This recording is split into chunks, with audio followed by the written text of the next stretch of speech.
All right, we are back. What is up, everybody? How we doing? Oh, man. So this XLR cable got like frayed. So the best way to do this is to keep the mic like this. So that's why I have a different setup for the microphone. Hopefully it still sounds okay. Hopefully it doesn't sound bad. That would suck. Yeah.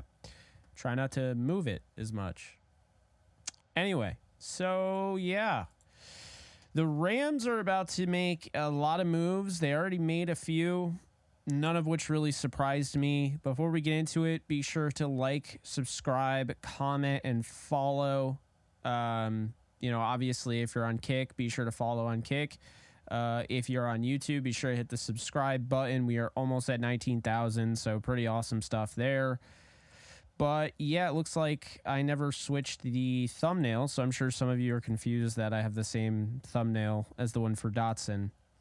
Anyway, so the Rams have a 53-man roster to come up with here. They're going to have to cut down here. They already made some moves. We're going to go over it, and I'm just going to bring it up right now. Let's see.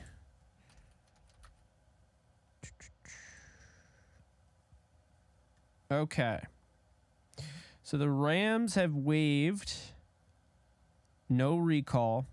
Kelechi Onyelubechi, the linebacker. Braxton Burmeister, wide receiver. Defensive back Tamarcus Davis. Defensive back Tylan Davis. Defensive back Vincent Gray. Wide receiver Tyler Hudson. Defensive back Tanner Ingle. Defensive back Jordan Jones. Guard Sean McGinn. Wide receiver Lance McCutcheon, tight end Cameron McDonald, tight end Christian Sims, defensive tackle Teron Vincent, and waived injured was Ryan Smenda. So those are the transactions today for the Rams. What are my thoughts on this? Obviously, I know people are going to ask. I don't really have a lot to say about this. It's nothing against those guys. Obviously they're in the NFL and they played in the NFL, so it's not like I'm trashing them. But I didn't expect any of those guys to make the team. So I wasn't overly surprised. I thought Tamarcus Davis showed something. In preseason, and then very much struggled and was picked on. He showed something in training camp, was very much struggled and picked on in preseason. Tyler Hudson barely got a chance to play. Braxton Burmeister barely got a chance to play. Tylan Davis is somebody I like for the practice squad, as well as Tanner Ingle. I like Kelechi Onyelubechi as well. But I did create a practice squad. I did create a 53-man roster. The 53-man roster was already done, but I had some stuff to do today, so I figured we would just go live later tonight, and I'd have all my stuff in order. So let's discuss this a little bit, shall we? So right now, okay, looking at this, what's up, Renegade? What's up, A-Train? What's up, Rams fan? Renegade.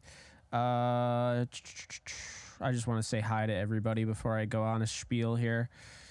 Let's see. Jake the Goat, what's up, Exotic? Youngin, how we doing? Eric, Anthony, Michael, how's it going? Joseph, Hilltop, Bowserzilla, how you doing? How's everyone doing? Fernando, appreciate you. Tyler, yeah, it is live. Edwin, what's up? Rams are better than the Raiders. How's it going? G-Chuck, how you doing? LA Rams, how you doing? All right. Cool. So let's dive into this, right? Let's dive into this. So basically, Alex is alive. All right. Good stuff. Yeah, so let's touch on this here. I got the 53-man roster that I've created here. And so this 53-man roster essentially is me projecting, okay? It's not guys that I necessarily want. It's guys that I think this is going to be the 53-man roster, okay? I really do. I believe this will be the 53-man roster. If I'm wrong, I'm wrong. I've been wrong many times before. It's hard to predict the 53. There's always a surprise cut that you don't see coming, and I think I got that surprise cut. So let's start off. Quarterback, easy one here. The Rams are going to end up, in my opinion, I think they're going to get rid of Rippon. I initially thought, I thought about it. I had to sleep on it. This is why you always have to sleep on your ideas. Because I was an immediate knee-jerk reaction, Rippon's the backup, and they'll keep 3. There are too many talented quarterbacks that are out there that were cut that I could see the Rams just moving on from Rippon, picking up somebody like, Colt McCoy, who's had experience. He's played with Sean McVay, I believe. So you have Colt McCoy, you have Will Grier, you have Carson Wentz, who's available. He's been available. He's worked out for the Rams. So, you have guys that are out there that are better than Brett Rippon. So I had them cutting Rippon and Wynn, keeping Stafford and Stetson here. Cam Akers, Kyron Williams, Zach Evans, and Ronnie Rivers are my running backs. I have them cutting Royce Freeman and adding him to the 16-man practice squad.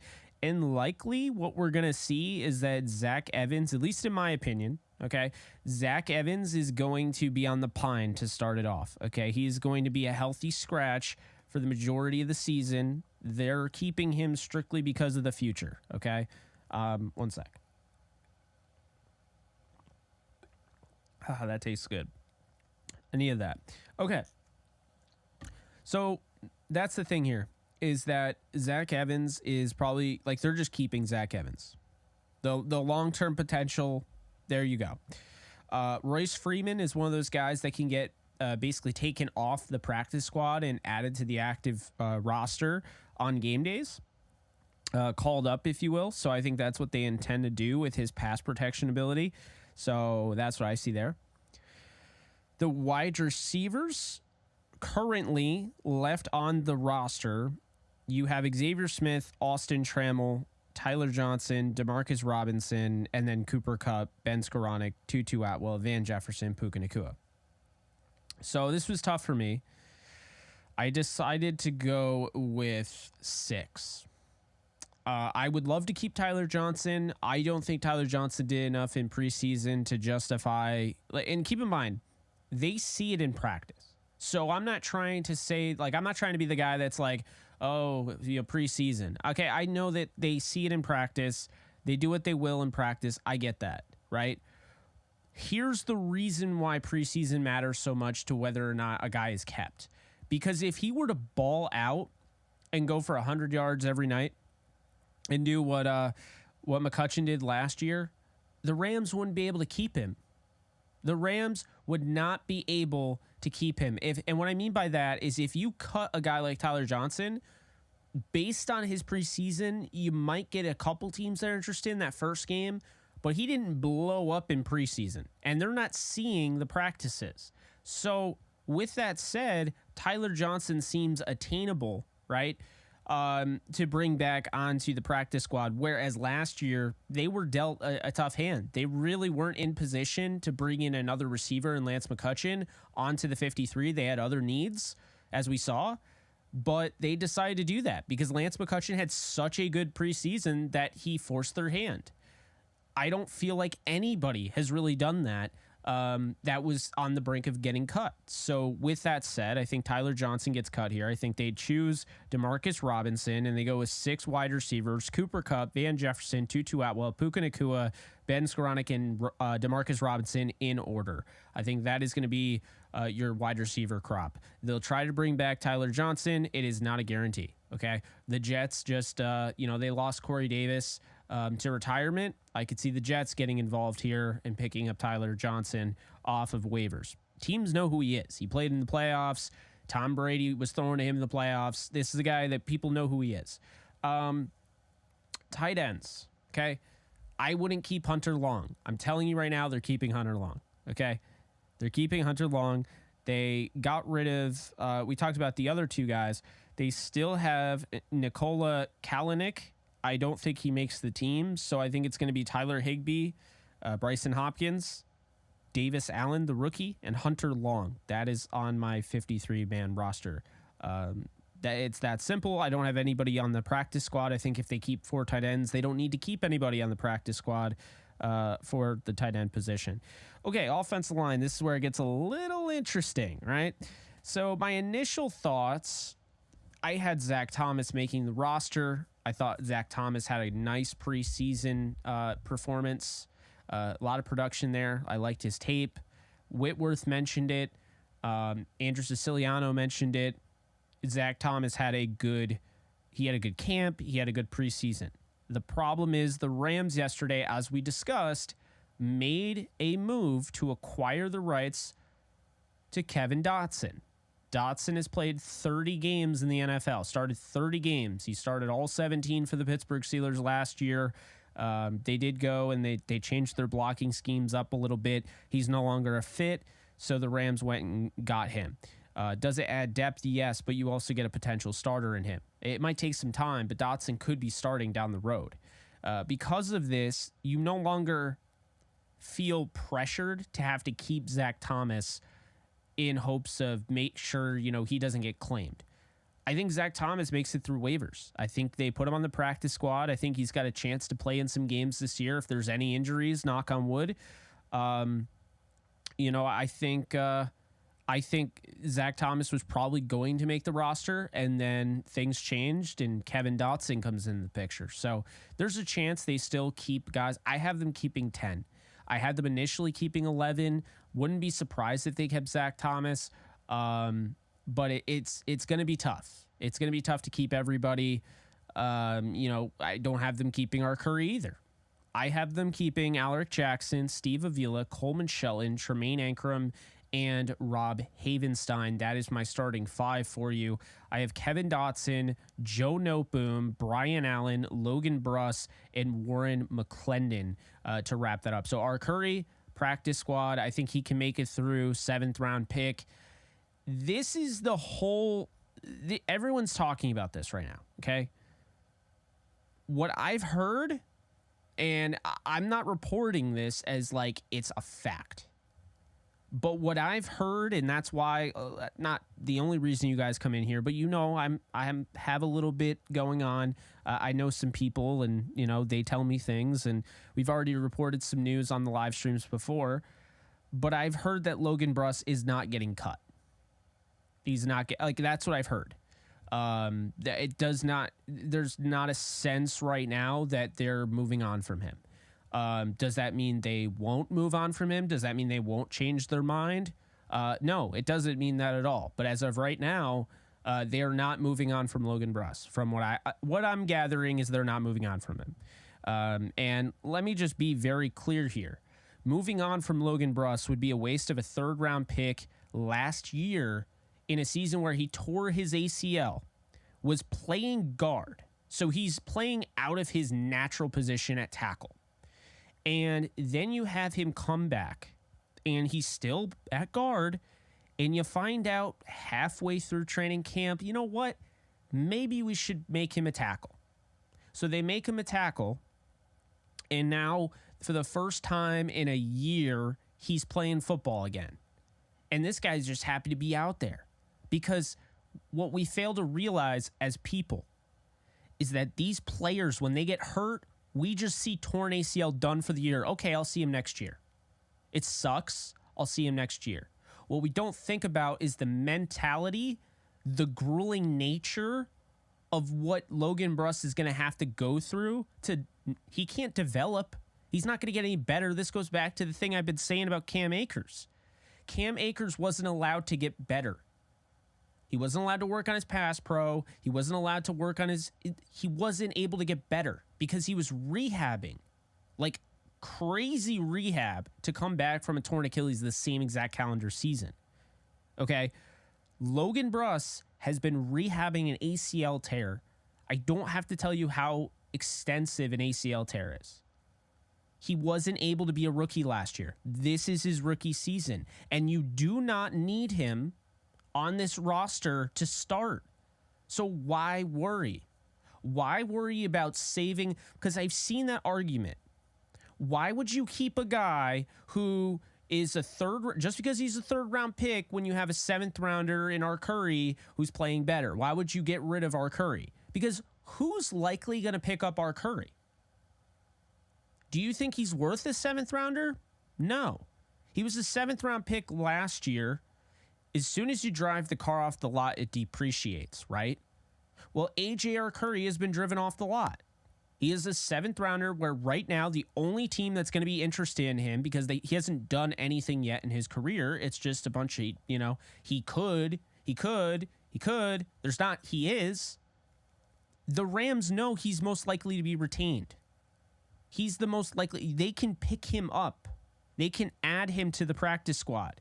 What they can't do is drop a 3rd rounder in Logan Bruss a year after he was in the draft, because a 3rd rounder last year still is worth something. And you know damn well there are teams out there that liked him in the draft. Remember when the Rams took him and are going to be like, all right, this is my project. And by the way, if you're one of those people, right, who was really excited when they went out, like I was, when they went out and they made that move to go and get the tackle guard center, Austin Corbett from the Browns, that was the same thing. And he was a 2nd rounder.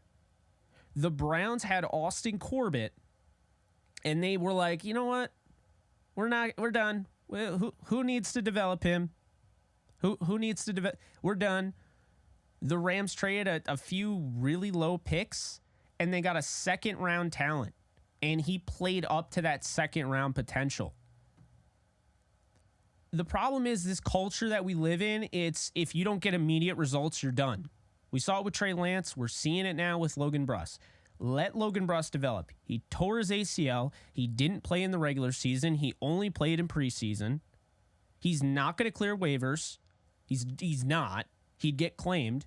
So, yes, I'm keeping him on the 53, and I've heard that the Rams are. So, that is that on Logan Bruss. I like Warren McClendon. I think he makes it. Kevin Dotson is probably the reason I think Zach Thomas doesn't make it. But if Zach Thomas makes it, I won't be surprised. And honestly, I'm a big fan of Zach Thomas. I like his game. I think this is somebody, again, that played tackle, and he's the opposite of Bruss. He was a tackle, 5th round pick by the Bears.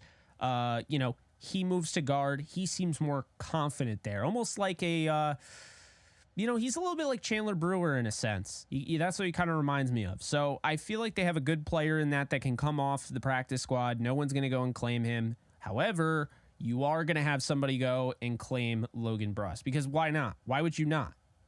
3rd round pick last year, you'll just say, I have a better offensive line. I have better developing, better coaches that develop players better than the Rams do. If that's what you're going to do, the Rams aren't the Browns. They're not just cutting 3rd and 4th round picks like that quickly. So anyway, on to the defense. Aaron Donald, no brainer. Bobby Brown III, Kobe Turner, Marquise Copeland, Ernest Brown IV, Jonah Williams, and I have them keeping 7 and going with Desjuan Johnson, who I think did enough. This guy has a crazy motor, Mr. Irrelevant. I think he makes the team. We have back-to-back seasons in which Mr. Irrelevant has made the team. I think it's back-to-back-to-back. But last year, of course, we know it was Brock Purdy. Desjuan Johnson's a really good football player, and he's only going to get better. And when you see that high octane, that effort, that motor, it just, especially in such a piss-poor outing for just everybody in general against the Broncos, 41-0, and that dude is just tearing it up, okay? He is absolutely he's a bat out of hell. And so when I see that motor, I think coaches are going to like that. He can rush the passer. I think he's obviously going to have to get better, but for a 7th round pick, a late 7th round pick, I'm all for it. And I think Desjuan Johnson's going to make this team. That does mean, however, that Larrell Murchison is not making the team, according to my prediction, as well as TJ Carter. I thought Carter had a solid preseason. I was not as impressed with Larrell Murchison. Let me pitch you guys something here. I'm going to tell you right now, it sounds weird because the last time we saw Larrell Murchison, a lot of you, I'm sure, remember that 2-sack game. Like, he just came right to the Rams. They claimed him off waivers, and the guy had a 2-sack performance. what you might not realize is that the Rams are a what have you done for me lately type of team in most senses. And what do I mean by that? Go back to John Franklin Myers when he won Rams Rookie of the Year and then was cut because of a poor preseason or whatever. Okay? We've seen this in the past. Larrell Murchison was valuable last year, and if he didn't do enough in camp, if he didn't do enough in practice, the Rams are going to move on. And I have him on the practice squad. I goofed and I put Keir Thomas on that Larrell Murchison. I don't know if he'll be on the practice squad. That's kind of how I feel. But I think they're going to end up keeping 7, and I think they'll go with Desjuan Johnson. Moving on, I decided I had them keeping 3 edge defenders because I didn't really feel like they had 53-man roster quality edge defenders. I am keeping 4 now, okay? Byron Young, Michael Hoyt, Nick Hampton, and Keir Thomas. Expect Nick Hampton to probably not suit up this year that often. It's probably going to be Byron Young, Michael Hoyt, Keir Thomas, and then they're going to get somebody outside the organization. Malik, in my opinion, Malik Reed makes a lot of sense. Jacob Martin was somebody I thought made a lot of sense. I've since been told he's almost certainly going to make the roster for the Houston Texans. Inside knowledge there. So he's probably going to start. So he's not going to be an option. But Malik Reed was in that that organization, not the organization, but in that system, the Fangio scheme. And I think that's what's going to give him that inside track to be kind of like that Justin Hollins. Don't rule it out. I say it all the time. The Rams make moves. Thank you for subscribing, by the way. The Rams make moves all the time right after the cut downs. They make moves. You talk about Justin Hollins. You talk about Blake Countess, Marquis Darius Williams. The list goes on. They've been doing it forever. It's something that they do. They want to become a better team. They want to get better, and you find ways to get better, and this is one of those ways. So I think that they're going to go outside the organization. This 53 that I'm telling you right now is not even close to done. Thank you, Paul. It's not even close to done. It's not. And so that's how I see it there. So Byron Young, Michael Hoyt, Nick Hampton, Keir Thomas, likely Michael Hoyt and Byron Young will start. Keir Thomas will be the third guy. They will bring in another guy, whether that's Malik Reed or whoever. I'll go through a list of those guys afterwards. But I think that's what's going to happen. I think they're going to move on in a sense. I think all these guys can go on the practice squad. They're all going to clear waivers. Daniel Hardy and Zach Van Valkenburg. Most of these guys aren't going to get claimed. The Rams were the worst preseason roster in the league. They had the worst preseason by far. So I think that's a good thing because I don't think they're going to get claimed. These guys are going to get claimed, you know? So that's definitely a good thing in that sense. But, you know, I think when you look at the linebackers, right, there's still some guys here. How's it going to work? So you got Jaden Woodbay. You got DeAndre Square still on the roster. Okay. By the way, going back to the edge defenders, O'Shawn Mathis, IR. Okay. I think he's going to be waived injured. I think he's going to go right on their injured reserve. Okay. Just to explain that. He was a guy that they're looking down the road. He wasn't likely going to get any run this year. And who knows? Maybe he does. But I think he goes on IR. So inside linebackers, I have him keeping 3. And it's tough. I have DeAndre Square, Jaden Woodbay, and Kelechi Anilebechi on the practice squad. Keep in mind, there's 16 slots this year. A lot of slots. So that's how I see that. I think when you look at the inside linebacker, because it's not a traditional 3-4 and it's not a 4-3, they don't have to keep as many inside linebackers. So they're going to keep Ernest Jones, who's going to start and predominantly be the starter. They're going to have Christian Roseboom. They like what they saw to Jake Hummel. If they keep a 4th by the graces of God, and I don't believe they're going to, it would be DeAndre Square, who had arguably the best preseason of anybody. When you talk about just a giant, all 3 preseason games, the sample size, because I mean, obviously Trey Tomlinson would be probably number 1.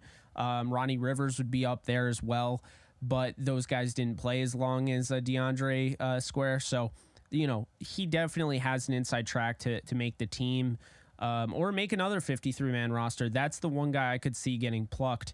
in waivers. But we move on to the corners. Okay, Rams waived a lot of corners today. Right now, currently on the roster, Akella Witherspoon, Robert Rochelle, Cameron McCutcheon, Darion Kendrick, Trey Tomlinson, Kobe Durant, Sean Jolly, and Rashad Torrance is still there as well at safety. So looking at the corners, okay, I have them keeping 5. And I would not be surprised if they kept 6, but I'm going to say they keep 5. I think Sean Jolly would pass through waivers, so I think they cut him. He'll go on the practice squad. I think Tyon Davis goes on the practice squad. I like him a lot. I thought he had a good camp from what I was told, and I thought he had a decent preseason. But their 5 corners I think they're going to keep. Jacoby Durant, Akella Witherspoon, Travius Tomlinson, Darion Kendrick, and Cameron McCutcheon. That's right. I have Robert Rochelle getting cut. That is the big, I guess, surprise cut. I think this is one that people are going to go back on. They're going to go back and forth on. Not really sure where to go with this one. Yeah, I don't know. It seems obvious, but it's not obvious. I think they're going to move on from Robert Rochelle. I do believe that. I think they'll feel better about it because they got Tomlinson the 6th, because he's progressed the way he has, and Cameron McCutcheon has looked really good. So that's how I see that.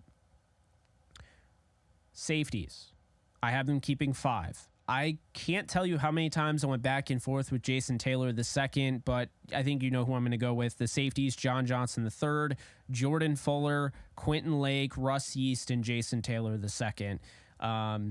The practice squad, I have them keeping Tanner Engel. That's it. That's the only safety I have them keeping. Could see Quindell Johnson. He had a good preseason for the most part, but that would be that. I have them moving on from Rashad Torrance as well.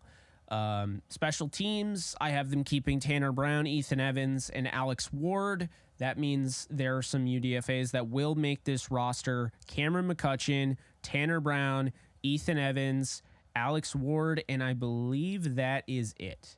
So we're talking about 4 UDFAs making this roster. 4 UDFAs making this roster. I think what they end up doing is they look outside the organization down the road with Tanner Brown, but I think they're going to let Tanner Brown be their kicker. I do.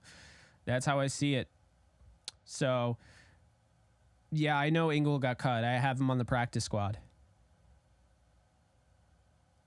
Hey, Jake, did say Pierre Thomas probably start? Jake, told you that Keir Thomas wasn't even on the Rams.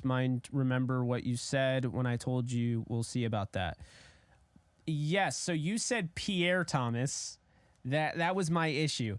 I was totally brain fogged, and I was like, Pierre Thomas, the running back from years ago on the Saints, is that who you're talking about? And I was like, he's not going to make the team. Yeah, Keir Thomas. I should have picked up on that, but yeah, Cade York got cut. I think he has a shot to be one of the guys to replace Tanner Brown, but I think they're going to roll with Tanner Brown for at least week 1 and see things out. Ethan Evans is a lock. I mean, we know that. He has a chance to be one of the best punters in the league. Alex Ward, I think, is obviously a lock. There was no there was nobody going up against him for that job. So, all in all, this is a good roster, okay? Don't listen to the naysayers. This is a good roster. But I have concerns. Backup quarterback, Stetson Bennett. I don't think he's ready. I don't think he's ready to be that guy. So that's what I'll say there, is that I really don't believe that right now. Anthony, thank you so much for becoming a member. Appreciate you. I just saw that. What's up, A-Dog? How you doing? I don't think Stetson's ready. Now, when you say, okay, Jake, what's your thoughts on Stetson Bennett? And are you hating on him? Like, why are you hating on him? A-Dog, thank you so much, man. Jake, who could we sign as a kicker? Because Tanner Brown's going to cost us a lot of games because of his bad kicking. Who's in free agency that we could sign? Cade York was just cut by the Browns, so I'd probably go with Cade York. Mason Crosby's available, but he's a veteran. He's going to want some money, Dustin. Robbie Gould is not available. He's going to want way too much money. The Rams are not going to give him that. Rodrigo Blankenship says Renegade over on Kick. Yeah, I mean, maybe. Yeah. So anyway, I forgot what I was. I totally forgot what I was saying. What was it? Oh yeah, backup quarterback. So people are like, "Hey, Jake, do you like Stetson Bennett?" And I'm like, "Yeah, I do, but I have my concerns." It's like, "Well, why do you hate him?" And I'm like, "I don't hate him. I just don't think he's ready to be the backup." But I do see a scenario here where the Rams think he's ready to be the backup. The Rams look at him and they're like, "Yeah, he didn't look good in preseason. He threw 4 interceptions. He wasn't playing with Puka Nacua. He wasn't playing with Cooper Kupp and, Tyler Higbee and Tutu Atwell and Van Jefferson, Cam Akers, Kyron Williams." And I could see that being the factor here. I could see that being the reason that they decide to stick with Stetson Bennett.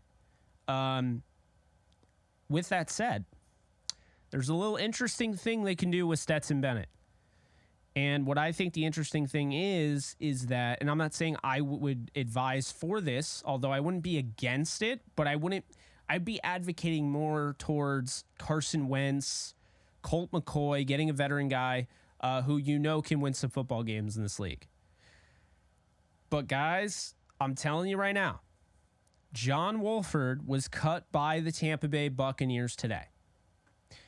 I would be not shocked at all if the Rams agreed to a contract with John Wolford to put him on the practice squad, and then he was the backup via the practice squad on week 1.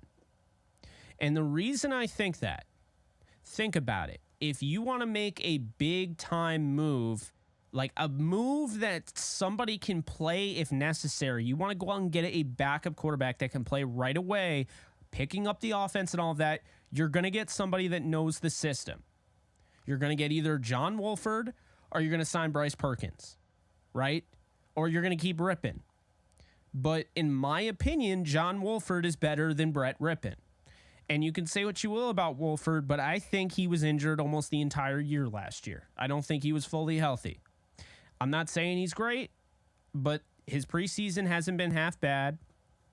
And I'll say this, just getting you ready for it, I have him on the practice squad.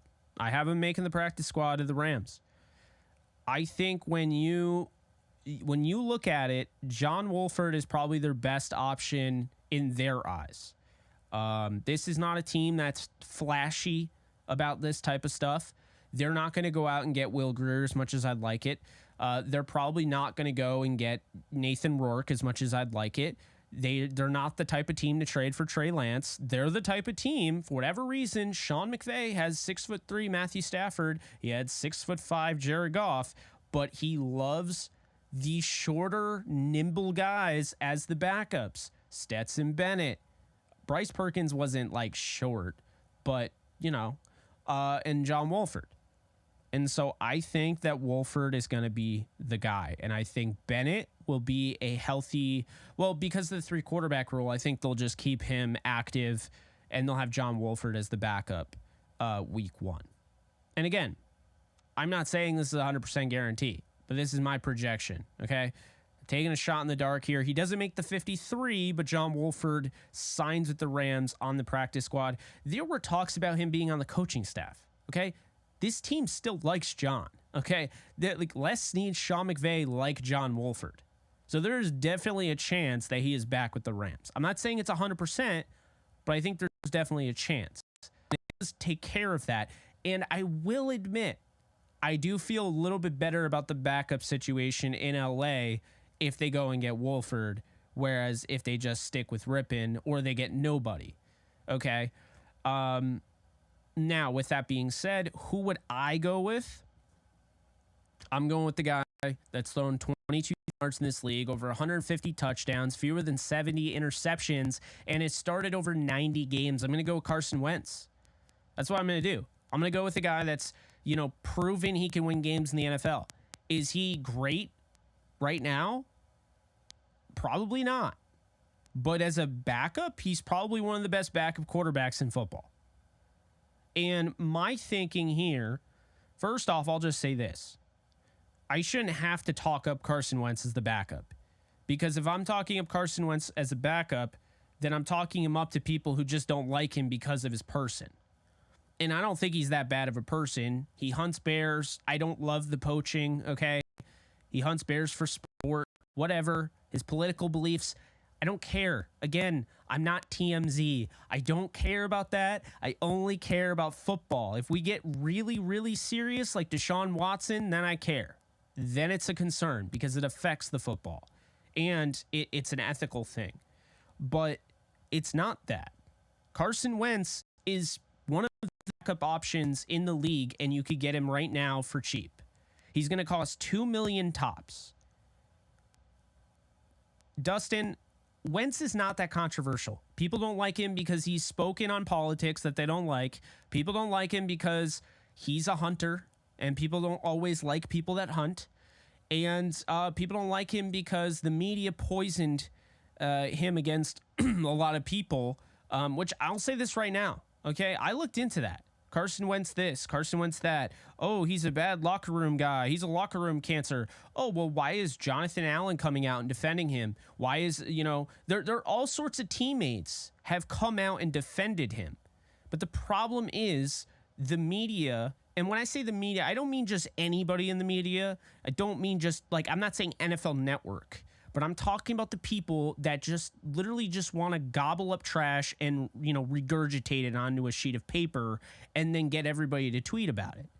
And that's what happened with Carson Wentz. So stuff goes around. And of course, no one ever wants to put a name on it because no one has, the backbone to actually say it to his face and let Carson know, hey, I'm the one that's talking crap about you. But this is how things spill. So Carson Wentz has had a bad rapport against him, and I don't think he's done anything wrong. He's not a bad human being. He hunts. He hunts bears. I mean, bears hunt us too. You ever just see a bear and bears are dangerous to us. Okay, let's be honest here, all right? But the point I'm making, it still, regardless of the hunting, all of that, regardless of the political beliefs and all that, again, we talk football here. This is about football. I'm analyzing football. You can't tell me, you cannot tell me that Carson Wentz is not the best backup option in LA. And you sure as hell cannot make the judgment. Seriously, if we're talking serious ball, and you take emotions out of it, regardless of how you feel about Carson Wentz, you cannot seriously tell me that you think the guy who threw 4 interceptions in preseason as a rookie, 25-year-old quarterback, you cannot tell me you would trust that guy when push came to shove. If Stafford went down in the playoffs or whatever, you cannot tell me you would trust him over a guy who's thrown for 22,000 yards and he has way more touchdowns than interceptions and has won plenty of games in the NFL. By the way, 2 years ago when he was the starter in Indy, 27 touchdowns, 7 interceptions. Don't listen to Eric. Carson Wentz is not a bad quarterback. He's not great right now. Okay, I don't know what's happening with him. Washington wasn't exactly a great spot either. Let's be honest here. But Wentz, the last time he was a full season starter in Indy, 27-7. You would take that. Would you not take that? And mind you, that's with Michael Pittman as a rookie, I believe, right? Michael Pittman as a rookie. Who else is he throwing to? The ghost of T.Y. Hilton? Zach Pascal? He would come to the Rams, he'd be throwing a Cooper Kupp. Tyler Higbee. He'd have Cam Akers, Kyron Williams, Tutu Atwell. I mean, come on. So this is my thing. Okay? I'm not saying Carson Wentz is a superstar. I am saying he's the best backup option. If you want to go in with Stetson Bennett, that's on you. Stetson is not ready to be the backup quarterback, the number 2 quarterback in week 1. Could he down the road? Maybe. Not saying he can't. I'm not also, by me saying I want Carson Wentz as the backup quarterback does not mean I am saying cut Stetson Bennett, because you can keep both. But I just don't think people get it. The mobility factor. Wentz is a perfect fit. Perfect fit. So that's how I feel about that. Quarterback, backup quarterback needs to be addressed. Carson Wentz. Another guy, Colt McCoy. He's older. He wins games. He doesn't do too much. He doesn't turn the ball over as much. I'm concerned about this thing right here because he's had an elbow. Okay. And if you didn't know he had an elbow injury, if you didn't know that, Andrew Siciliano said it on our show. So he's been dealing with an elbow injury. So that's a little bit up there. Okay. That's out there. Then you have Will Grier, right? That'd be the fun one. But to be fair, as cool as Will Grier would be, I don't trust Will Grier as much as I trust Carson Wentz. Will Grier is doing that in preseason. Carson Wentz has done that in the regular season. So that's how I feel about that. Carson Wentz would be the perfect backup quarterback. Then you look at my concerns with the edge spot. And by the way, the reason I didn't bring up Case Keenum and Davis Allen and all those guys, Case Keenum and Davis Allen are not getting cut. So the backup quarterback options are PJ Walker, Will Grier, Carson Wentz, Joe Flacco, Nick Foles, Bryce Perkins, Kyle Sloter, potentially Marcus Mariota. I don't know if they'll cut him. John Wolford's available. Colt McCoy, maybe Matt Barkley, Nathan Rourke, maybe Ben DiNucci, maybe Shane Buechele, and maybe Alex Magoo if he gets cut by the Packers. That's it. There's not a ton. There's plenty for what the Rams need, but there's not a ton. So we move on to the edge. And guys, you asked me, I told you I'd come through for you, okay? I made a laundry list of edge defenders. It is crazy, okay? I made a laundry list of edge defenders like you requested. Who are the best edge defenders that could get cut? Who are the best edge defenders that could become available, right? And the priority ones, 16 sacks, Jacob Martin. Jacob Martin, I'm told, is probably going to start for the Texans this year. So he's not an option, okay? So not an option there. So we're going to move him off the list. Hilltop doing. That's interesting. Hilltop, thank you so much for the 2. I appreciate that. I mean, I don't hate it. He wouldn't be my preferred choice, but I don't hate. I mean, I prefer Carson Wentz, but I mean, if they said tomorrow the Rams are signing Cam, we'll make it work. I think that's better than putting out Stetson Bennett, who's not ready. Marcus Mariota would be a great fit if Philly cuts him. I don't know if they will, but that's a lot of money to pay him when you already have Jalen Hurts. And I mean, Tanner McKee has looked good in preseason. So, all right, here are the free agents. Ready for this? Carlos Dunlap is available right now. Melvin Ingram, Kyle Van Noy, Shane Ray. Shane Ray was cut recently by the Bills. I believe he did suffer an injury, so I don't know how that whole thing works out. Those are the guys that you can get right now without having to worry about waivers. Okay, Malik Reed was cut today. He has 16 career sacks, a UDFA in 2019. I actually interviewed him with Alexis. So he was cut today. He'd be available, right? CJ, I'd be all over Sloter. I texted him. I'm like, we need you to come back for it in LA. But anyway, Malik Reed, 16 sacks, played in that Fangio scheme, was with the Broncos, had a really solid season when he was traded to the Steelers, and then he was just with the Dolphins. He didn't get cut because he's not good, folks. He got cut because the Dolphins have a bevy of talent at the edge spot. So Malik Reed, 27 years old, would be like Justin Hollins, just a really quality edge defender. Somebody that I think definitely makes a lot of sense for the Rams. Kamoko Toure, I'll never forget it. Eve of the 2018 draft, and I was interviewing Kamoko Toure. But he has 12 sacks, 2018 second rounder. he's another guy I'm looking at. Travis Gibson, 26 years old, 2025th rounder. He has 10 career sacks. We've already talked about him a lot. He's a priority guy. I'm not sure where the Lions are going. If there are any Lions fans in here, let me know. Hilltop, what is Dallas going to do? By the way, thank you for the 2, Hilltop. Appreciate you. What is Dallas going to do with Cooper Rush? What is Dallas going to do with Cooper Rush? They got a decision to make, don't they? I mean, I know that they were telling Will Grier he was going to get cut, but maybe they keep him. He hasn't been cut yet. Obviously, if he was cut, he wouldn't have been able to play in that game. So that's something to keep in mind. I don't know. We'll see. But interesting stuff there. Let's see here. Julian Aquara. Okay. Any Lions fans in here? Let me know. I'm just curious if there are any Lions fans in here. Who is going to... Are they going to keep both Aquaras? Are they going to get rid of Julian? Are they going to get rid of Romeo? You know, how is that going to work out? I'm curious on that.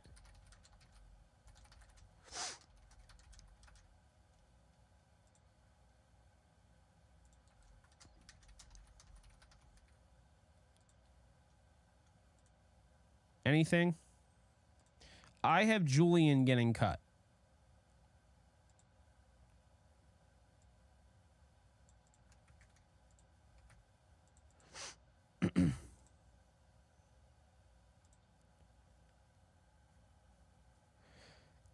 I agree. I think whichever one would be...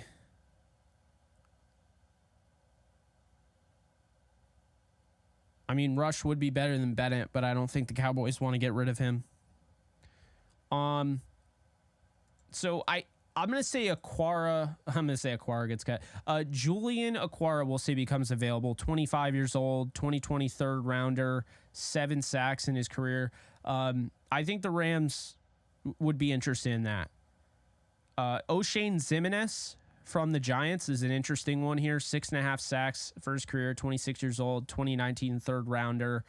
I thought he had a pretty decent season last year, all things considered.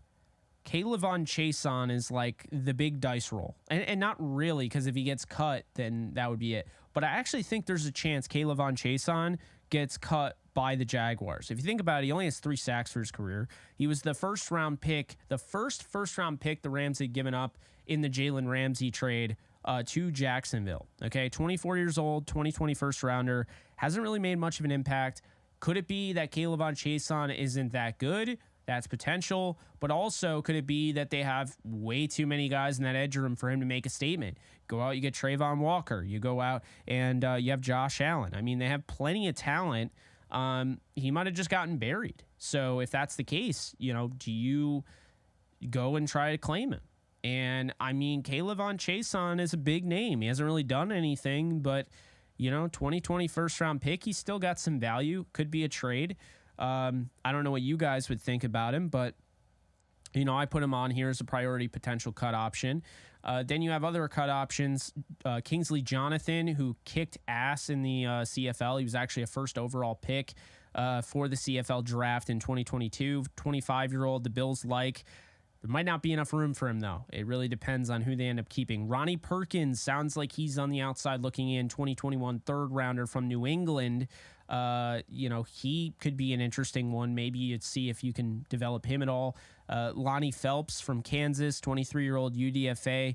The Cleveland Browns, sounds like he might miss the cut there, as well as Isaiah Thomas, 24-year-old out of Oklahoma, the 2023 seventh rounder. Then you have Jordan Smith from Jacksonville, 25-year-old UAB pass rusher. I liked him in the draft. I think a lot of us liked him. He was a fourth rounder in 2021, hasn't really done anything. So, you know, but then you have some other guys that have, right? So like a Chase Winovich, who's 28 years old, you know, 2019 third round pick. Do you bring in Chase Winovich with 12 sacks? He had a really good, like, first year. He started off his career looking like he was going to be really good. I don't know what happened to him. Do you try to bring him in and do something there? Malcolm Kuntz, right? Third rounder, 2021 by the Raiders. sounds like he might get cut. 25-year-old, he only has 2 sacks. Carlo Kemp had 5 sacks in the USFL this past season. He was just cut by the Chargers. Do you consider bringing him in? Dante Fowler Jr., an old friend, 29 years old, 2015 first rounder, has 41 career sacks. Do the Cowboys move on from him? I don't know. I don't know if they're going to cut him or not. Ben Banogu, okay, 2019 second rounder, hasn't done a whole lot, 27 years old. Janarius Robinson, 25 years old, 2021 fourth rounder. Quentin Bell, 27-year-old, 2019 seventh rounder. There's some guys here. KJ Henry is 24 years old, fifth rounder in this draft. If you liked him out of Clemson, sounds like he might miss the cut there for Washington.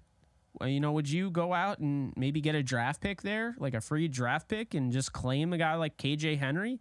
I don't know if Romeo Okwara gets cut, but he has 23 sacks since being a UDFA in 2016. He's 28. Do you bring him in? Do you bring in Andre Carter II? A lot of potential there, 23 years old. Do you bring him in? Brenton Cox Jr., if he gets cut by the Packers, I talked about him a ton. I know some of you liked him. Do you bring him in? D'Angelo Malone. I loved D'Angelo Malone in the 2022 draft, was drafted in the 3rd round. He hasn't really done anything, and there's a chance he doesn't make the team. I think he's going to, but I've seen him missing the 53 on some of the 53s I was looking at. Zach Bond's an interesting one. Kind of that linebacker edge hybrid that you so often see from Wisconsin players. 3rd rounder in 2020, 26 years old. Do you bring in Zach Bond? Kobe Jones, interesting player there, 25 years old. Do you bring him in? Majai Sanders from the Cardinals, 25 years old, 3rd rounder last year. Do you bring somebody like that in? Dorrance Armstrong Jr., if for whatever reason the Cowboys move on from him, he has 16 sacks, was a 4th rounder in 2018. Do you bring him in? Shaq Lawson, if the Bills cut him, 29 years old, 2016 first rounder, 25 sacks. I think there's enough here, right? You could definitely figure something out. I'm not saying the Rams have to go out and get Chase Young, although I'd be all for it. But when you look at the draft, or you look at the roster, I was saying backup quarterback is one option. One thing that they need to shore up. Edge is another. Byron Young, Michael Hoyt, Nick Hampton, Keir Thomas. You need another guy, okay? This might be salvageable if you get a guy like Malik Reed. I'm not saying it's going to be great overnight, but it might be salvageable. Your job is to make sure that this edge defense, you have these guys that can rush the passer off the edge, allow Aaron Donald to do his thing in the interior, and then you make it easier on the secondary. You can't have the secondary covering these guys all day. Okay, that's when the secondary is going to get picked apart. Secondary is better than anyone thinks. Okay, I think this team is going to surprise people in the secondary. John Johnson, Jordan Fuller, Quentin Lake, Russ East feel really good about the back end of the secondary. Then you look at corners. Durant is becoming a potential star. Akello Witherspoon had 2 back-to-back seasons when she played really well, was like top 20 for PFF in both seasons. And then he hurts his hammy last year and doesn't look like the same player. Okay, Travius Tomlinson looks like he's ready, right? So I think really what it comes down to is that the secondary is not really a concern. The offensive line, they shored up, going out and getting Kevin Dotson, I think really made me feel good. I already like the offensive line, okay? I already like the offensive line. I really feel good about it now that Dotson's there. Tight ends they have the most depth that they've had in quite some time. You look at the wide receiver room's good. Demarcus Robinson's your 6th receiver. That's a good receiver group. Ronnie Rivers and Zach Evans are your back, your 3rd and 4th string running backs. Cam Akers, Kyron Williams, good running back room. So, defensive line, some people are worried. I think they're going to be fine.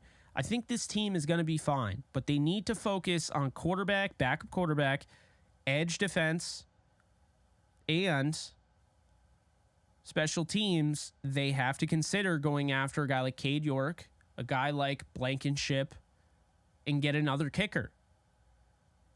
Because let's be honest here, right? We just had Cade York, who was the only kicker on the Browns. He just started for them last year. They drafted him in the 4th round last year. They just cut him and traded for Dustin Hopkins. They traded for a backup kicker on the Chargers. If they can do that, then why can't the Rams go out and get somebody else other than Tanner? If you want to keep Tanner Brown in the practice squad, I'm not saying screw Tanner Brown. He's a rookie. He can develop. But my thing here is that I don't want this team to be in every single game and lose games down to the wire because of kicking. We've already seen that with Sam Sloman. They lost games because of Sam Sloman. You can't have that. And I'm seeing Derek Barnett in the comment section, and I got to tell you, if you could get Derek Barnett for a 6th-round pick, I'm for it. But here's the reason why Derek Barnett got buried, okay? And he got buried. He got buried when it came to, the depth chart. I mean, obviously, guys showed up and showed out and all that. Derek Barnett's injury history is concerning, okay? Sports hernia, shoulder rotator cuff tear, ankle sprain, thigh hamstring strain, ACL tear, grade 3. That was on September 11th of 2022. So guys, he's coming off a torn ACL. Like, I mean, I like the guy. I like the idea of it if it's cheap, but you got to be real here. He's coming right off a torn ACL. I mean, most of you guys want to get rid of Bruss, who's coming off a torn ACL. This guy was a 1st-round pick, and he really hasn't done anything. So, I mean, that's the thing. Derek Parrish was also cut. He could be an option. I don't want to say he hasn't done anything. He's had 21.5 sacks since 2017. But, I mean, he hasn't really done a ton, 2019 was his best year with 6.5 sacks. He had 5.5 in 2020. And then 2021, he tears the ACL. He had 2. No, sorry. He had 2 in 2021, and then he tore his ACL and didn't play. So it's been a rough go. The thing with Barnett, he's a rental, so you can't justify giving up top dollar for him. And you can't justify giving up top dollar for Gibson either, because they're both rentals. And Gibson doesn't have the... I mean, I don't want to say he doesn't have the production because Barnett's been around longer, but, I mean, I think you get my point. So, man, we just ripped right through all of that. Only an hour. Yeah, that was, it's a lot to talk about. And I've been doing a lot of research on this because I wanted to be able to give you guys information that maybe you don't already have. And if I did that, if any of these guys I mentioned that you now think is a good idea that maybe you didn't know about before, then let me know, because that means I did my job. That means that I accomplished what I was trying to accomplish, That's the cool thing. What about Khalil Mack possibly? I mean, I don't see Khalil Mack as an option. They're not really going to be able to trade for anybody unless it's like, I don't know. I mean, if they were to trade for Chase Young, it would be like long term. I don't think they're going to make a trade for just a random guy. They might make another one, like a bargain trade. But I don't think they're going to go after somebody that's like high name, like big named, and like not a bargain. Because let's be honest here. You can like Khalil Mack. Khalil Mack is not a bargain where he's priced right now. He's just not.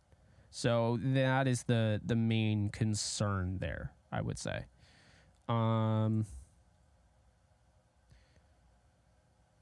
Yeah, so we'll know the full roster. At 4 tomorrow, we'll have a show dedicated to that. So we'll go live afterwards. I mean, that's pretty much the thought process going into that.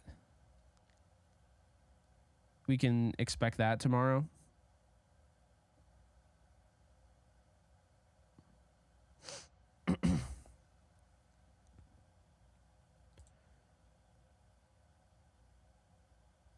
You mocked to the Rams to draft him in 2020. I liked Caleb on Chason. I really thought he would end up being something. Not saying he can't, but I did like him, and he hasn't had quite the career that I would have hoped for him. Yeah, I mean, Lance McCutcheon could end up with, like, I don't know, the Vikings or somebody like that. I wouldn't be surprised. What's kind of funny, and I'm not saying this is how you should only look at it, but what's kind of funny is you get players, from...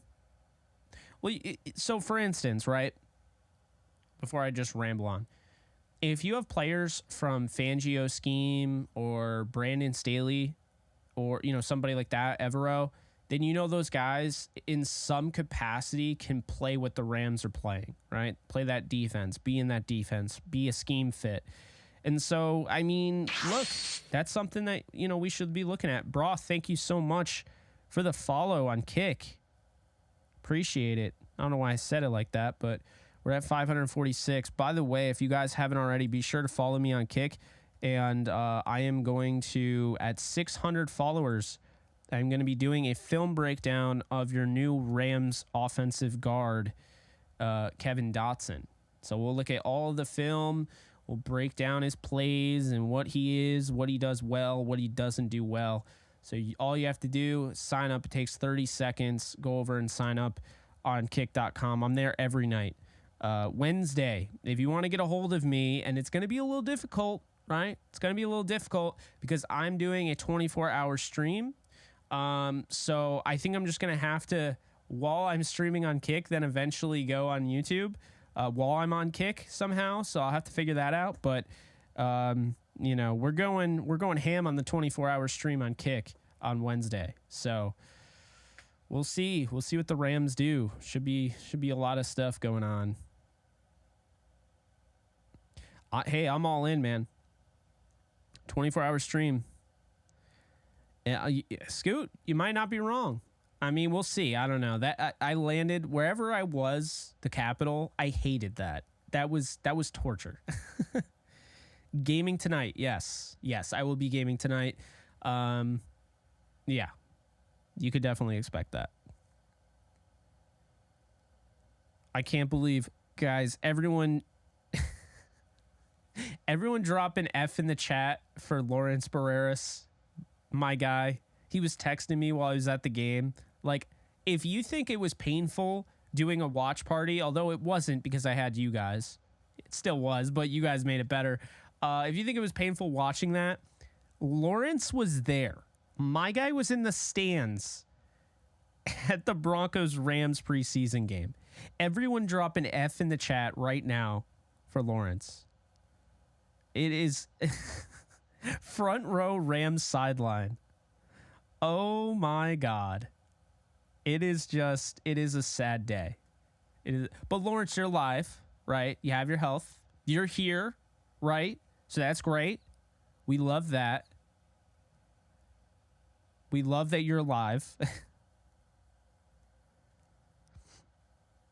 Oh, nice, Johan. I appreciate you tuning in.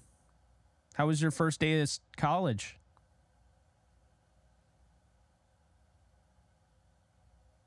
I was at the Coliseum of Jeff Fisher, so I know how it feels. Yeah, I'm trying to think. Did the Rams ever get shellacked when I went? They beat the Bills back with Sam Bradford throwing a game-winning touchdown to Brandon Gibson. They lost to Matt Castle in a game that they were in with Mark Bulger, but Steven Jackson, I don't think, played that. They lost to Washington, Sean McVay's second ever game in the NFL. Jared Goff missed Robert Woods wide open in the end zone. The Todd Gurley hurdle game, that was amazing. The Rams beat the Saints, banged up Drew Brees, put in Teddy Bridgewater, beat the Saints. Cooper Kupp had that crazy, I'm going to break 5 tackles. And, Robert Woods threw 4 blocks on that play. They absolutely dissected, crushed, demolished every single word that you could describe a defeat. They destroyed the Giants when I was at MetLife, 51-17. 3rd and 33. We'll never forget the bubble screen to Robert Woods, and that was just crazy. Even the touchdown to Sammy Watkins. Also, it was freezing cold. It was pouring rain, and Jared Goff was slinging that damn football. I had so much respect for him that day. The little hands Goff, everyone made fun of. I never cared about hand size for a quarterback, probably because my hands are really small. But, I've never cared, and I was just so glad to see Jared kind of rub it in everyone's face, because that was the whole big thing about that game. Really just showed you how freaking ridiculous it is. Oh, his small hands, he's gonna drop the ball and he can't hold on to it in the cold and the water. And the rain was brutal. Okay, it was heavy rain, and my guy Jared was throwing it all over the yard, so I don't want to hear it. Also, fun fact, I think Geno Smith played in that game, so I saw Geno Smith before he was cool. Anyway, so what else was I saying? Did I ever see them in a bad game? I saw them beat Aaron Rodgers in Green Bay. That was a hell of a game. They almost lost that. Remember Ty Montgomery took it out and fumbled? It was amazing. The Rams got it back. And then Todd Gurley was going to run for another touchdown, and he went down. And I got all sorts of feverish texts like, Todd Gurley just cost me all this money. Why didn't he just score the touchdown? They would have covered the spread. And I'm like, I don't care about your spread. All I care about is that they won. Leave me alone. Like, what was I going to say? I'm trying to think. What else? What other games did I go to? Oh my God. I went to the Hell Freezes Over game. Bryce Petty versus Case Keenum with Jared Goff, who has not played yet, on the sideline, and the game-winning, game-sealing interception that made it a 9-6 ball game. By the way, the highlight of the game is, I'll never forget this, Jalen Marshall, who was the return man for the Jets, had the ball punted 30 yards over his head by Johnny Hecker.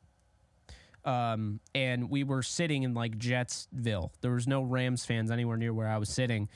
And my dad goes, well, here's our MVP. And the guy's like, who, this punter? He's like, yeah. He's like, that guy, wherever the Jets punt returner was standing, my dad's like, he's going to want to stand pretty far back. He looks like he's way too in. And, the Jets fan was like, are you sure? You sure? And it's just like, he's like, oh, yeah, no, Johnny's going to boot it over his head. Sure enough, Johnny booted it 30 yards over his head. He was absolutely the punter. Like, he was absolutely the MVP that day. And I'll never forget Alec Ogletree with the game-sealing interception against Bryce Petty to win the game. 9-6. And then they went to the Dolphins game, and then that Dolphins game, I have all sorts of issues because Jarvis Landry basically got pushed into the end zone after the Rams stopped him. But that's neither here nor there. Wasn't the greatest, debut for Jared Goff. Ended up working out okay though. But yeah, I'm trying to think. I really don't think I've seen the Rams play a really, really bad game. I've never really seen a really bad game for a team that I was rooting for. I mean, I'm thinking about it now, like the Devils, like I've never seen a blowout there. Maybe the worst was like Boston beat them 4-2. The Yankees have never lost when I've gone. I'm trying to think, I've never seen the Lakers. I've never seen Kansas Jayhawks in person. Sad.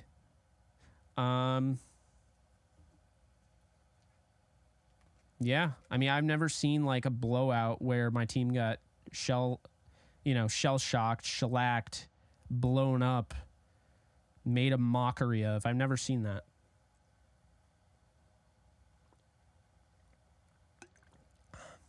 I will say, I'm glad I saw the Patriots game with Donnie Avery catching that bomb from Mark Bulger. That game was at least somewhat competitive against Matt Castle's Patriots because, oh man, I cannot imagine if I went all the way to London and I watched that Rams game against the Patriots when Chris Givens caught that touchdown. It is 7-0. You're feeling great. Sam Bradford just threw a bomb to Chris Givens. You're like on top of the world, like, oh my God, the Rams just started it off. They're going to win this game against the Patriots. The Patriots scored 49 points, was it? It was hell. And I had a Patriots fan like, who's your daddy? I certainly am. Like in the freaking, like I was at the sports bar with my dad. And behind me, I could hear this dude just screaming. I've never seen him before. I used to go to the sports bar every single week. Never see this guy. He just happened to show up that one day. Even though, by the way, we get the Patriots on cable around here for the most part. But this dude had to show up and had to, by himself, just had to be the most obnoxious dude I've ever heard. It's like, good Lord, man. Good Lord. What's up, Dan? Listening while replacing my toilet, flushing away 2022. I think we all are.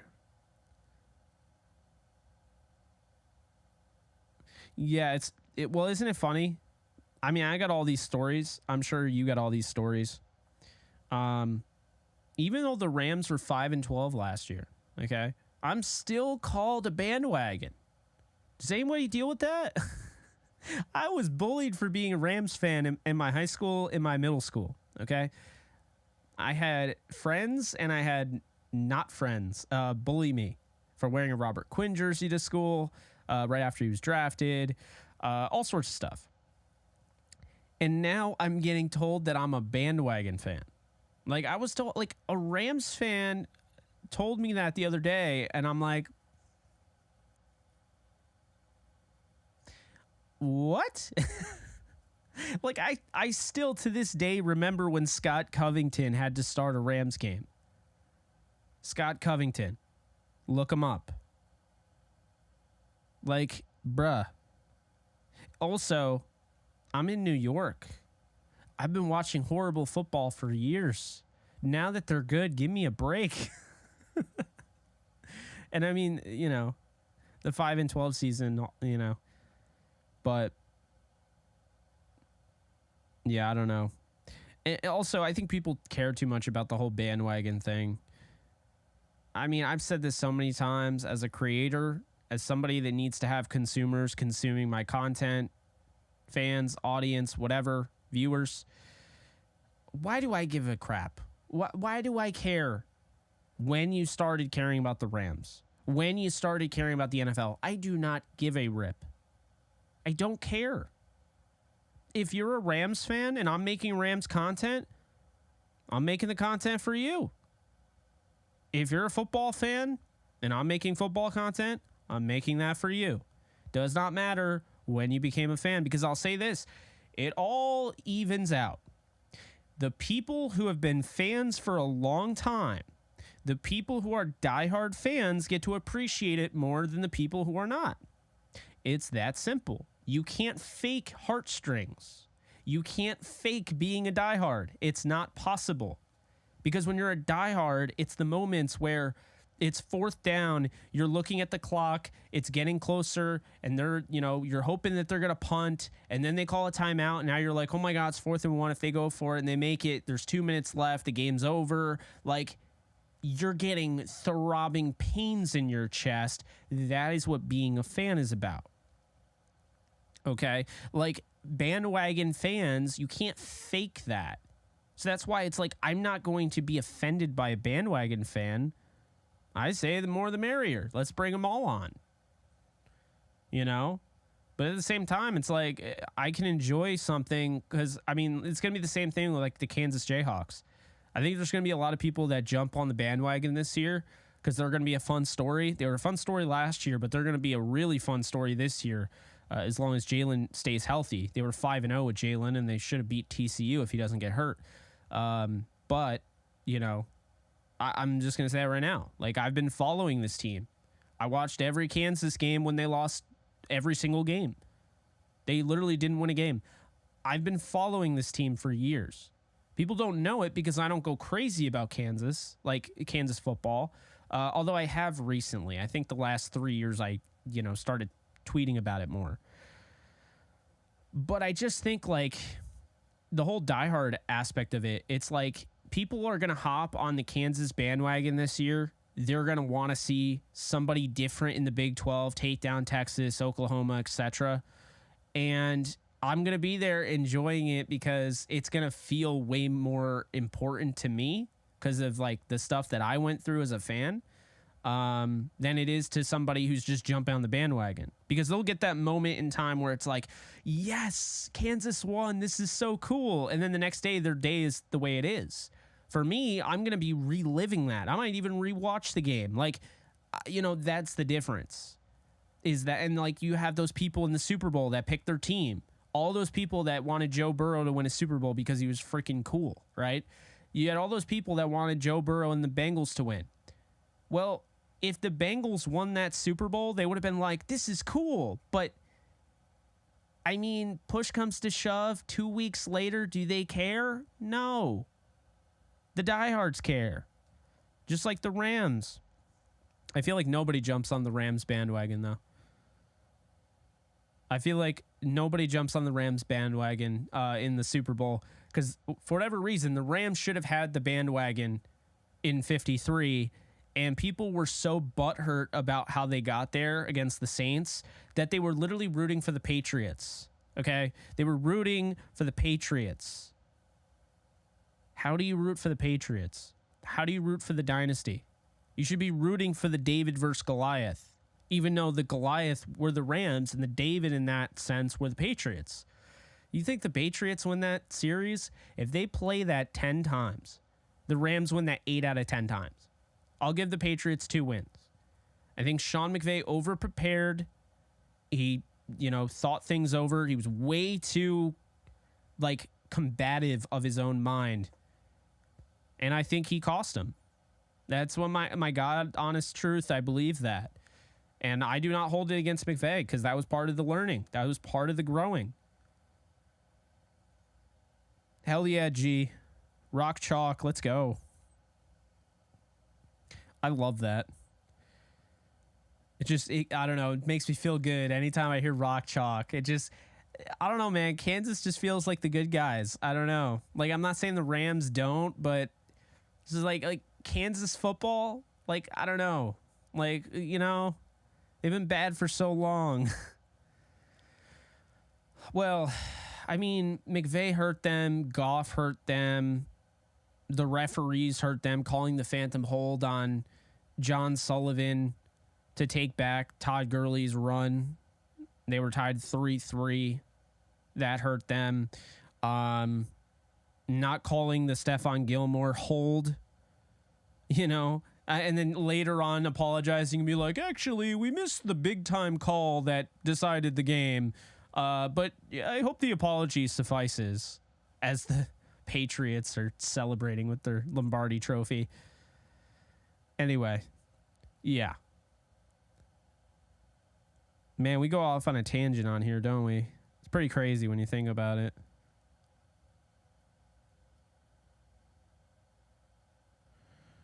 Marcelino, I love to hear that.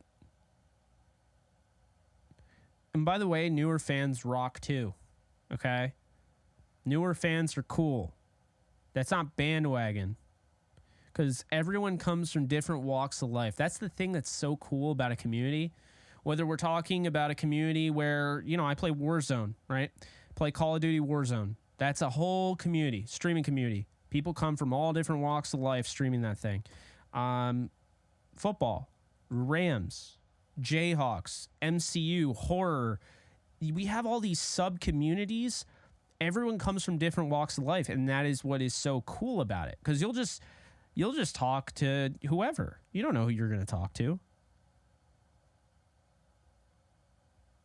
It's really cool. You don't know how people became. Yeah, Rams fans are definitely very accepting of new fans. I don't believe in gatekeeping. I think it's garbage. Bro, imagine gatekeeping over that.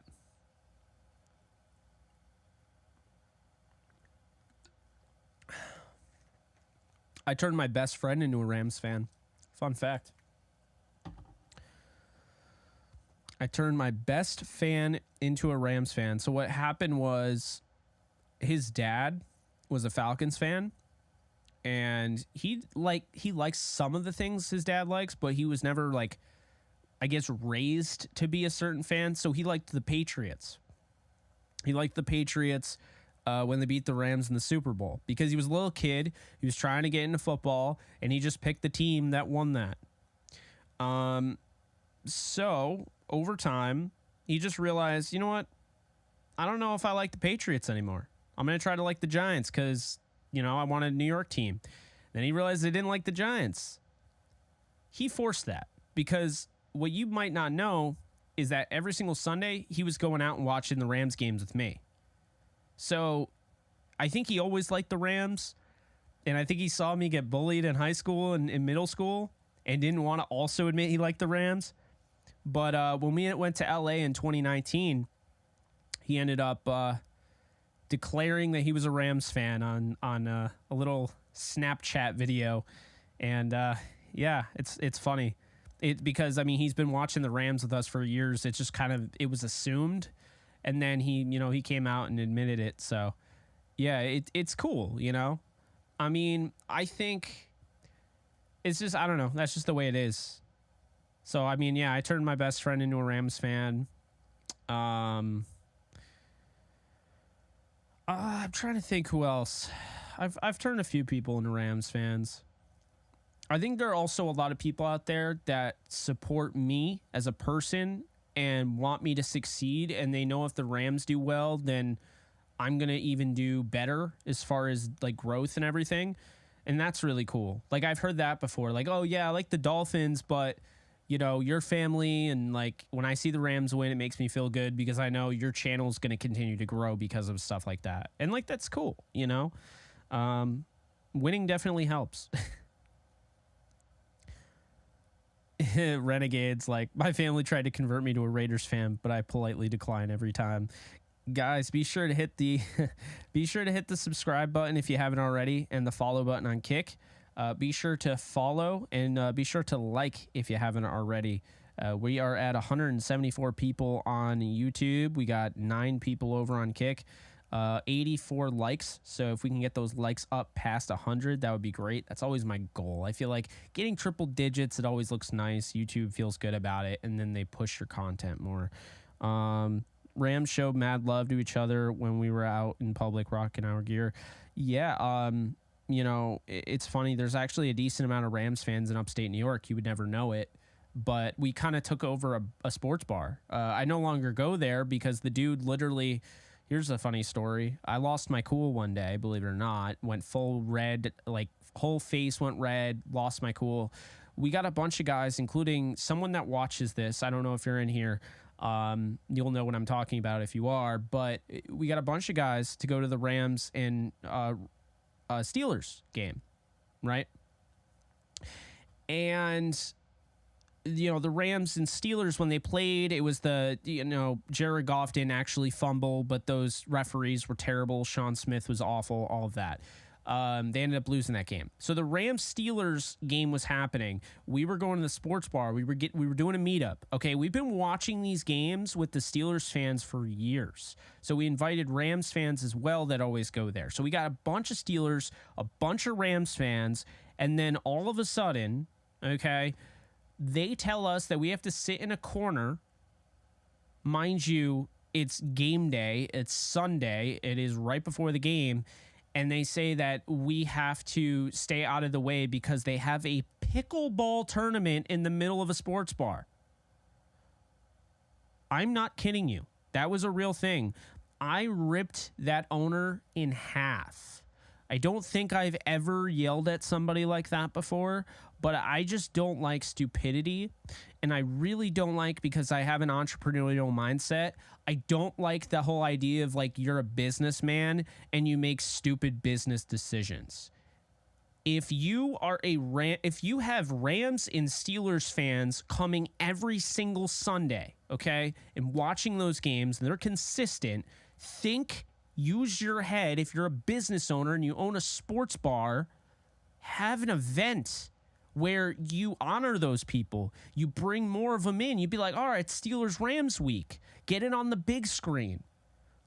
But for the love of God, do not treat people who've been coming for the past decade to your sports bar like garbage and tell them they have to go sit in a corner so you can have a stupid-ass pickleball tournament. Who the hell plays pickleball? Pickleball over football? Who the hell plays pickleball in a sports bar? I'll never forget that as long as I live. It was the dumbest shit I've ever been a part of.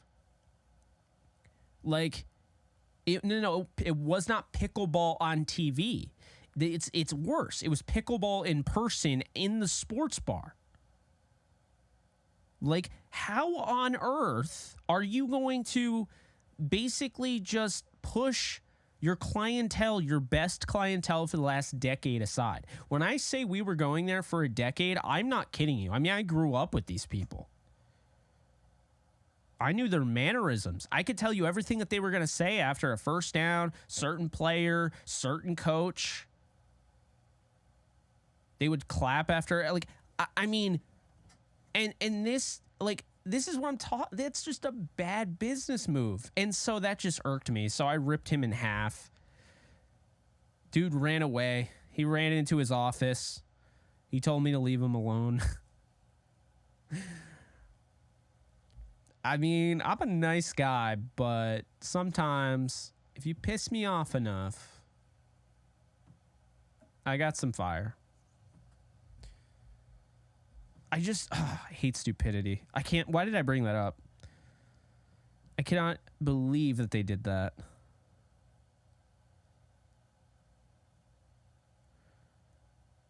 Shane, used to be a Bill fan because of my family. Your channel definitely played a role in converting me to a Rams fan. I appreciate that. That's awesome, Shane. We love to hear that. That's really cool. Oh, 54 away from the Kevin Dotson video. You're right. You were at Disneyland during that game? Yeah, guys, definitely be sure to follow me over on Kick if you're on YouTube and haven't done so yet. It takes 30 seconds, and when I get to 600, I'm going to be doing a Kevin Dotson film breakdown, all 22. So if you want to see that, it's not going to exist. No one's going to do it. I'm telling you right now. There's nobody out there that's going to do this. I'm going to do it, okay? But I need to get to 600 first because I need to know if you guys are truly going to show up and care about it. I don't want to do something if you guys aren't going to care, you know? So, also, I got to get people on Kick. It's that simple.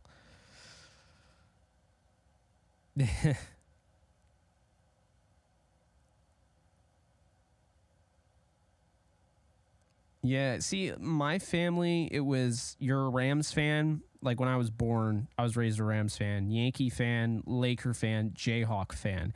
The hockey, that's the thing. The whole thing with hockey and the reason why it's so weird, why I have a Stanley Cup banner hanging up for the Golden Knights, why I'm also a Devils fan, that just stems from the fact that I never had a direction growing up with hockey. My dad was a Kings fan, but he fell out of hockey, so he didn't really care anymore. He liked Marcel Dion, and I got him a Marcel Dion Kings jersey down the road. But, I mean, let's be honest here. Like, my dad just roots for whoever I root for. So, when it comes to hockey. But, yeah. They wanted you to be miserable. I also liked USC. My dad liked USC because he lived in Irvine, California, growing up. But yeah, always Jayhawks. And I'll never forget 2007. My dad was like, I asked him one day, I was like, we're so into Jayhawks basketball. We're so into KU basketball. Why don't we watch KU football? And my dad's like, oh, KU football, they're bad. And that was the one year I decided to go out and get NCAA. I saved up my allowance money. I bought NCAA 2006 or whatever.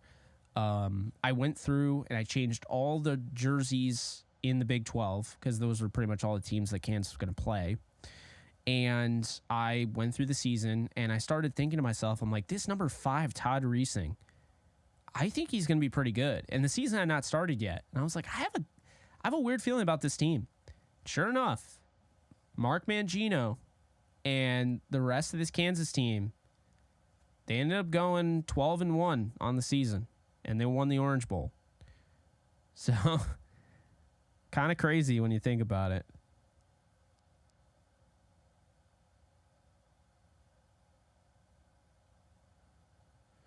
Who's incarcerated?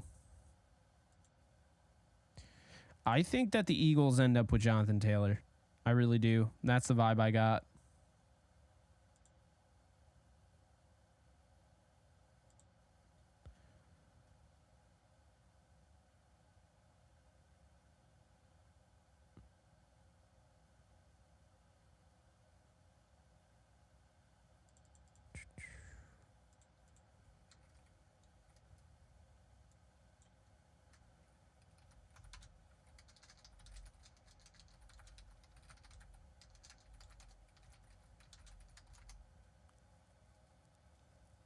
Let's see.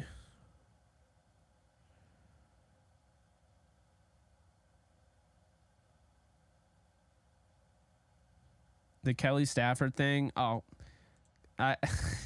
chat, do you really want me to go into that like I did yesterday?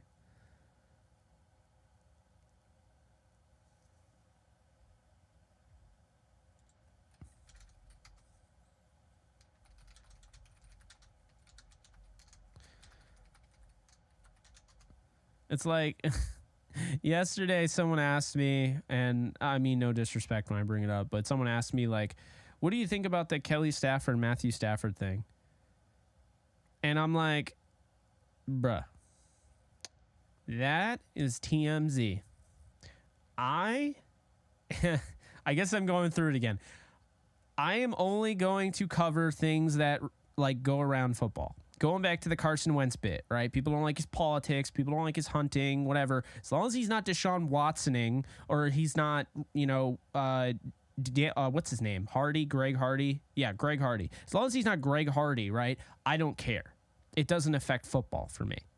Okay? I try to look at these people, like when I'm doing this, obviously, I try to look at the football side of everything. And to me, like, I'm laughing. I'm just laughing, as well as probably the organization, as well as probably other people.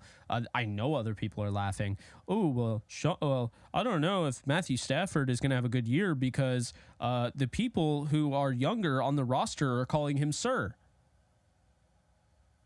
We're really doing that right now. That is the direction that we have decided to go in. Look, nothing against Kelly whatsoever. I like Kelly, okay? I like Kelly. She's got a podcast. She does do gossip. It's kind of like about her life. I don't think she means to be a distraction. I don't think she meant for that to be a distraction. She does need ratings. I think everyone needs ratings. I need ratings. Whoever needs ratings, or views, whatever you want to call them. She knows that talking Ram stuff is going to help. It's going to bring us over there, okay? This is not disrespect towards her. But to me, I just don't think that any of this is bad. He can't connect with the kids. Do the math. There are 90 guys on a roster. There's 40 UDFAs on the team, let's say, right? So the 50 other guys, including Stafford, those are they're only going to keep 53 guys. The practice squad, like, who cares? He can't connect with the younger guys. Well, he doesn't have to. He doesn't have to. Why is it see, no one gets covered on this level. Like Stafford, it's like every single thing. And obviously, Kelly has a podcast. Not every wife of a, football player has a podcast, so that leads to it. But I mean, good God. Like, it's not even reporting anymore. And then I get this DM to me by everybody. What do you think about this? Are the Rams in trouble? Why would the Rams be in trouble? Do you think Jacoby Durant's just not going to be as good because Matthew Stafford isn't relating to the younger guy? What? Like, do you realize how ridiculous that sounds? Like, come on, please. Yeah, like, it sounds about as ridiculous as Michael Irvin sounded today on First Take. I don't know if you guys saw that.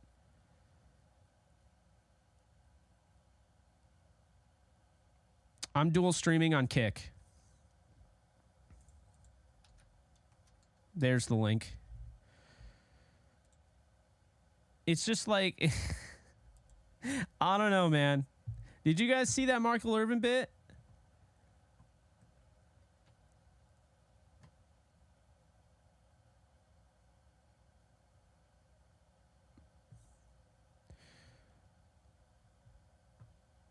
So the whole Michael Irvin bit, because some of these guys, man, their ego. Michael Irvin was basically saying that he wants receivers to catch with their body and not their hands because it's more likely to go through their hands. And Richard Sherman's like, that's absolutely not how you're supposed to catch. Why are you telling kids that? And then Michael Irvin's like, I'm a Hall of Famer. I'm one of the best to ever do it. I know what I'm talking about. Yada, yada, yada. And it was like just such a bad segment, dude. It's like, oh my God. Like, good Lord. And this is why I feel bad for Richard Sherman, because he's going to get roped into that. I mean, guy is intelligent as all hell. He should not be on that show. Keyshawn Johnson, the guy who had the Rams finishing third in the division because Raheem Morris isn't Wade Phillips. It's a completely new defense. Those were his words the year they won the Super Bowl. Good Lord, man. Oh, yeah, I'm sorry. Undisputed. I get them confused. I mean, they're not the same show, but it's that same type of thing.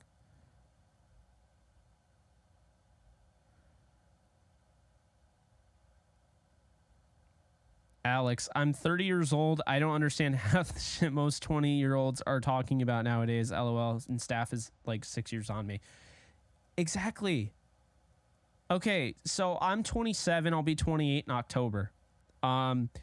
I just found out this year, okay, what Riz means. Okay, I've never even heard of Riz. I think it's stupid now that I know what it is. Hey, I thought it was stupid before. It sounds even dumber now. I just found that out. Okay, I hear all this stuff. Okay, and it's like, yeah, I get it. I get why you don't relate. It's just, all this stuff, man. It's like these people, these kids don't understand how easy they have it. Ian, I had it easy, but they have it double easy because they're literally creating abbreviations when they've never even seen a phone that you have to dial in all the whole point of the abbreviations in text was that there were like 9 freaking buttons and you had to go 1, 2, 3, 1, 2, 3, 1, 2, 3, 1, 2, 3, 1, 2, 3. And no one wanted to do that. So they did LOL instead of out loud. That's why. Most of these kids don't even know that existed. I don't know. It's funny.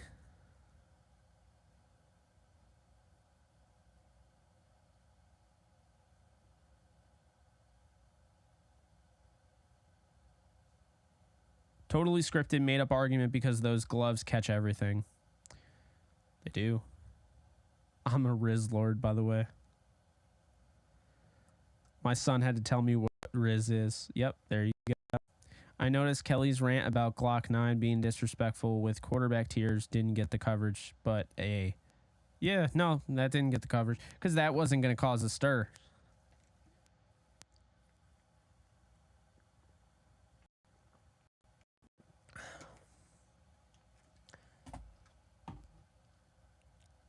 Where do all these words come from anyway? Does one day someone just say something by accident and then they're like, oh, there's our new word? Like, I don't understand. I mean, the Gen Z slang for Riz, basically, it's. I've heard it's a short way of saying another way of saying charisma, but it's like a Gen Z version of it, like charisma, and I'm like, God, I hate you. It's so rap music, yeah. Yeah, probably NBA YoungBoy. For example, Ick.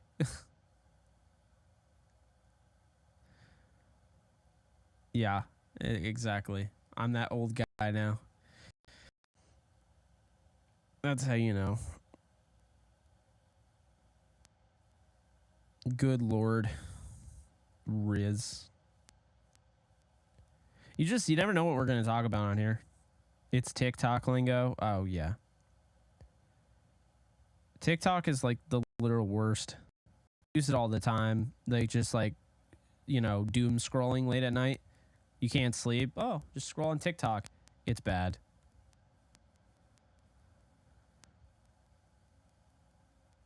Jake really been using that Rams Wentz edit since 2016.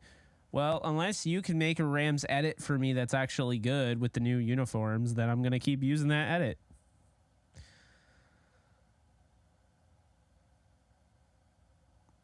Riz is like game. That's what it is.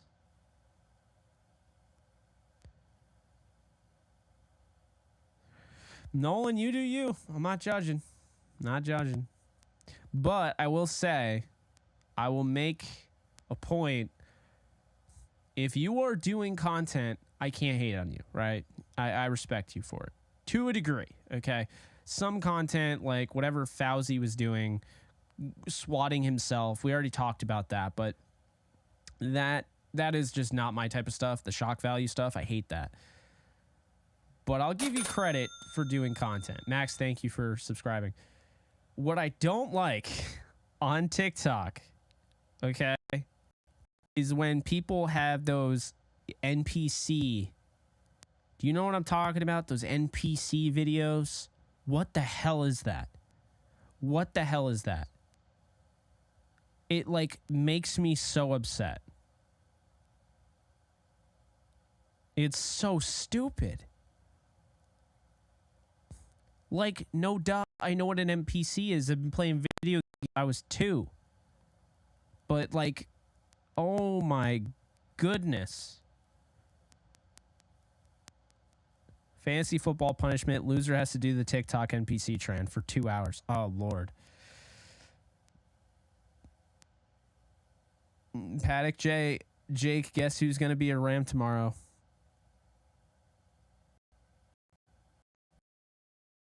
I'm assuming, Paddock, that you're talking about Jonathan Taylor.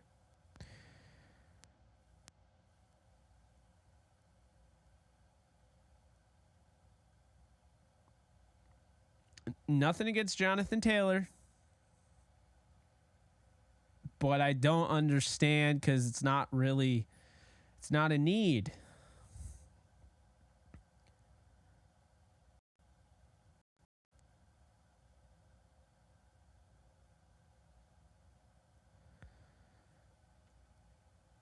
Do you see the Rams getting Desmond King?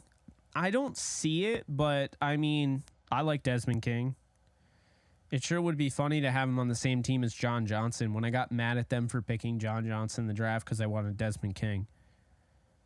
Hardy didn't get cut, but I think he's going to tomorrow. NFL is hit or miss. Oh, yeah. Yeah, the NPC stuff is just not for me.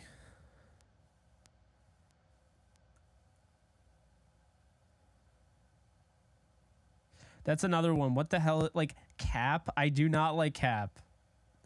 I do not like capping. Stop the cap. Cap. Ugh. Ugh.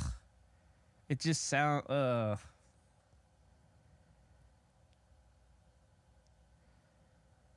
Why do I think that? Why do I think he's going to get cut? Jake, stop the cap, man. I don't know. I don't have a good feeling about, like, I don't think Hardy took the next step that you would kind of want. So I think he'll probably be on the practice squad.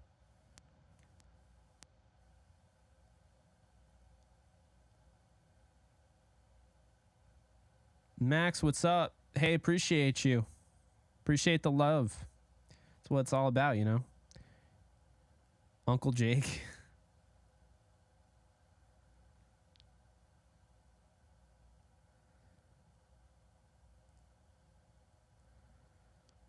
Oh, I appreciate that, Jorge.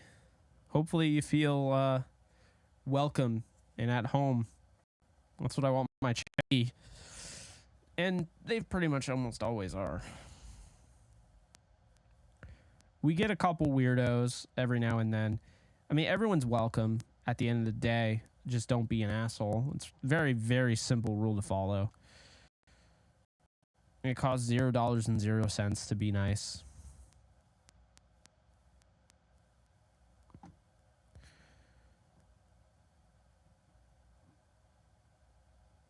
Paddock, what do you know? What do you know? How do you know it?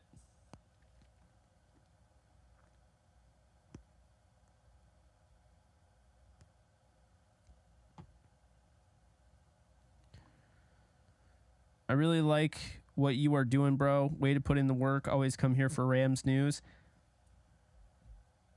Thank you. I try. You getting Mortal Kombat 1 since I know you're getting into gaming, Jake?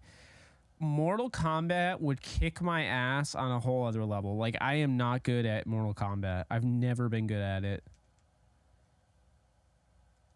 So I don't think I'm going to... Spider-Man 2 comes out 2 months from now. Less than 2 months. That's the game I can't wait for. Although now I'm actually looking forward for 3. I didn't think I'd say that, but I'm getting so into Warzone. Oh, my Warzone fans out there. Simple reply. If you play Warzone, Cronin or RPK?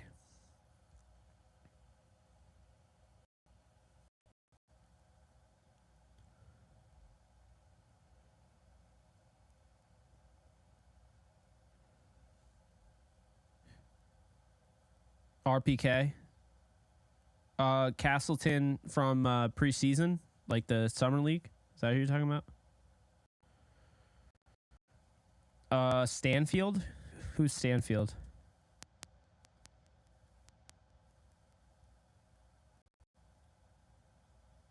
Go get buff. Yeah, I gotta go back to the gym. I haven't hit the gym in a while. All right, we got a Cronin and RPK. Oh, Starfield. Yeah, so I'll actually have Starfield. Banshee. Appreciate the follow on Kick. That means I am now at... God, what is math? 53? Right? Yeah. I have 53 followers away from doing a breakdown of Kevin Dotson's film on Kick. Quick maths. Yeah, I'll be playing Starfield. I'll give it a shot. I got the so I got NVIDIA GeForce Now, so I can play it on my Mac. And I have Xbox Game Pass on PC. Oh, thank you so much for the follow. Appreciate you. I'm flexing. I played Fortnite once, and I am confident when I say I will never play Fortnite again. It is not for me.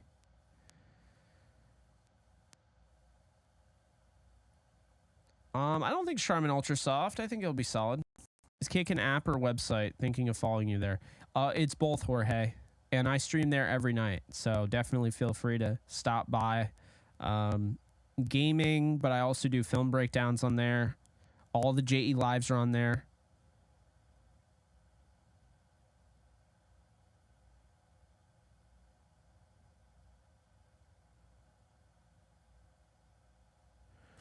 What would it take you to review game footage of the top 5 Rams first round picks of all time?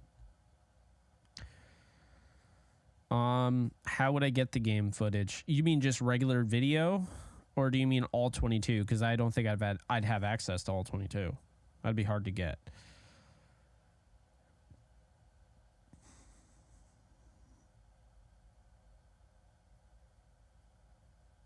Main quest 40 hours. Kirksey got cut. Yeah, I saw that. Kirksey's a good player.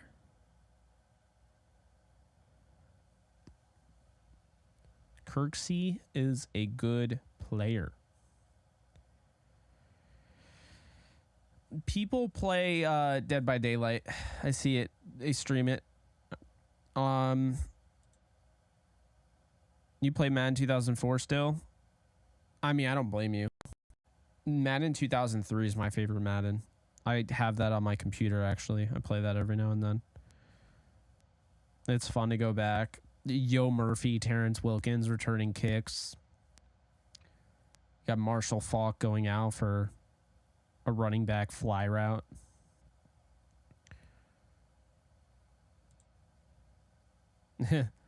Yes, 2003 with Marshall Faulk on the cover. Marshall Faulk.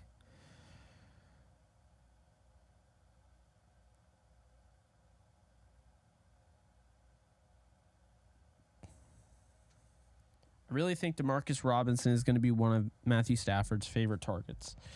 Interesting, Gary. I don't know what to think. I have not been in camp. I just know that Cooper Kupp is going to get a ton of targets. Yeah, so Jorge, I just posted my link, and I'm also going to pin it. So it's at the top of the chat. My name on there is J.K. Bogan. Same as my... I have Texas Chainsaw Massacre on computer.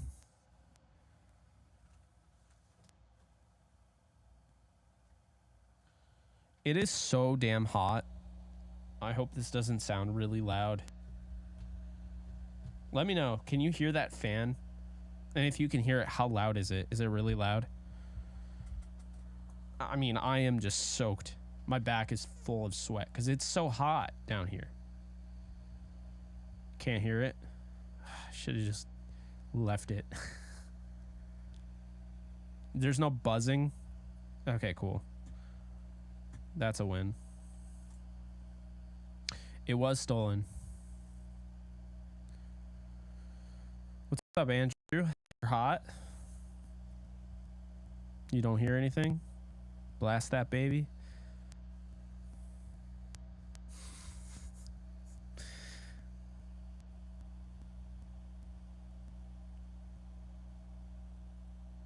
Oh, wait, why did they release Spiral? Why did they erase Spiral? I like Spiral. Like Spiral?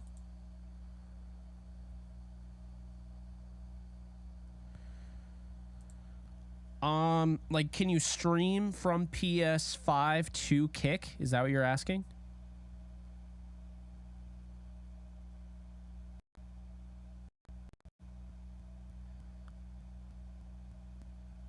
So they're working on that. That's not the case yet. You would still have to use a third-party software like OBS to connect it.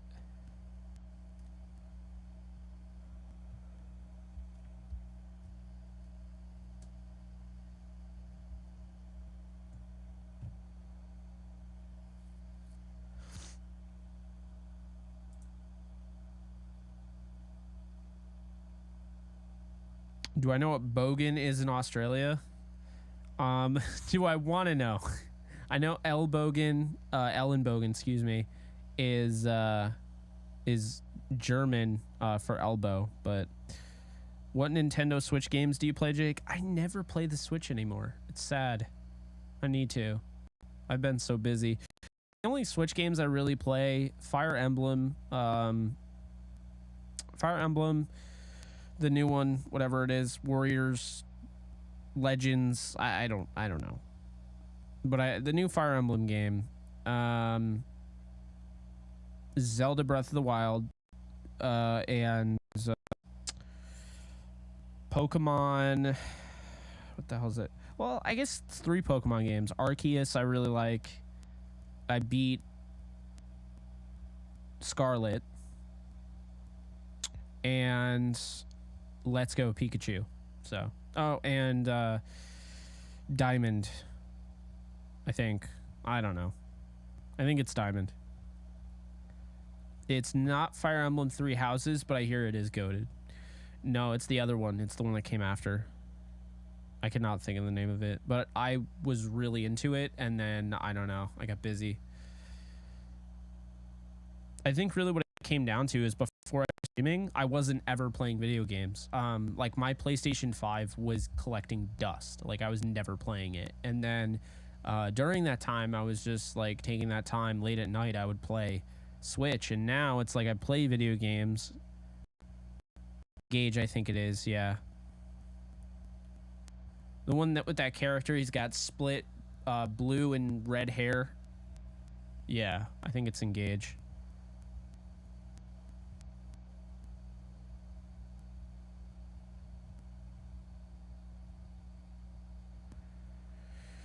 Charmander, but I love all 3 of them. They all do their own thing. I never played Kingdom Hearts. So I haven't really played much of Breath of the Wild, so I wouldn't be able to go into that yet. And you're welcome, M Flexin. Let me know how that goes, by the way.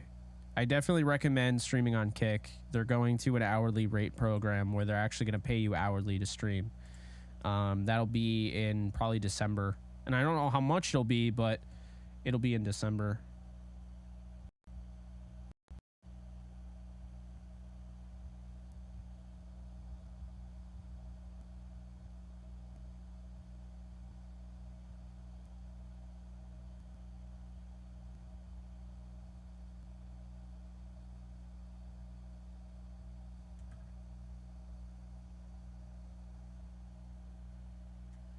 I feel that Super Bowl 56 champions.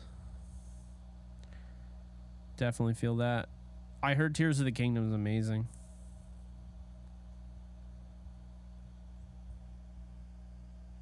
I've only heard great things about Three Houses. I almost got it before Engage, but I decided to get Engage.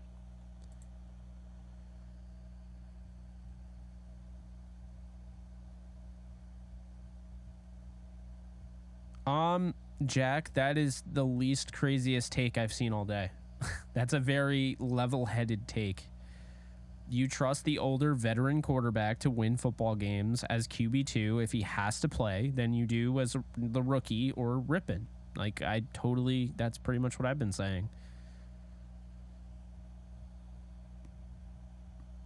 Colt doesn't care. He does his job. He goes to work and, you know, he wins. He wins games. Jorge, appreciate the follow, my friend. 51 followers away from 600. Also, guys, we're doing the 24-hour stream subathon, so if you guys want to be a part of that as well. And we're going to be doing giveaways all year. So, link is in the comments section pinned in the chat, excuse me. I also just dropped it. Yeah, I'm thinking we're gonna call this a stream. It's been freaking awesome. Like all of them are around this time of year. But I will catch you guys in a little bit. I just need to eat. And then once I'm done eating, probably around 11 p.m., 11:30, 11:30, right? Just keep an eye out. I'll go live, play some Warzone on Kick. All right, so I'll see you guys then. Stay awesome. We'll be back tomorrow, of course. If you don't want to go over on Kick and watch that content, I'll have more Rams content. We'll have the 53-man roster out at 4 p.m., I believe, tomorrow. So we'll be doing a video for that. And, yeah. Plenty of content coming on the way. We're getting ready, guys. Ramping it up. Football season's here, all right? 10 days away. 10 more days. That's it. All right. Later, folks.